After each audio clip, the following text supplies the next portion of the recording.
Hi అండి. ఎలా ఉన్నారు అందరూ? మీరందరూ బాగోవాలని మనస్ఫూర్తిగా కోరుకుంటున్నాను. అండ్ నెక్స్ట్ ఇప్పుడు నేను చూపించేది ఏంటంటే గరం మసాలా అండి. మనం బయట వాడుతుంటాము ప్యాకెట్స్లో వచ్చేవి. అవి అంత హెల్త్కి మంచిది కాదు. అండ్ నెక్స్ట్ ఇప్పుడు నేను మీకు చూపించిన స్పైసెస్ అన్నట్లతో గరం మసాలా నేను తయారు చేస్తున్నాను. ఫస్ట్ అవన్నీ పక్కన పెట్టుకోవాలి. ఒక్కొక్కటిగా కడాయి కొంచెం హీట్ చేసి లో హీట్లో పెట్టుకోవాలండి, హై హీట్లో పెట్టుకోకూడదు. సిమ్లోనే వేయించాలి మొత్తం. ఇక్కడ ఒక ఏంటంటే నేను చేసి ఈ మసాలాకి పిల్లలకి కరెక్ట్గా సెట్ అవుతుందండి. ఎవరైతే ఇంట్లో చిన్నపిల్లలు ఉంటున్నారో వాళ్ళు కొంచెం కేర్ తీసుకొని ఏ ఫుడ్ అయినా ప్రిపేర్ చేసుకుంటే కొంచెం బెటర్ అన్నమాట. అందుకు సో ఇది చాలా స్పైసెస్ తక్కువ ఉంటాయండి.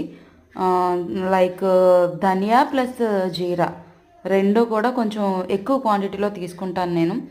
ఎప్పుడు అంతే, మిగిలినవన్నీ కూడా కొంచెం తక్కువ క్వాంటిటీలో ఉంటాయి.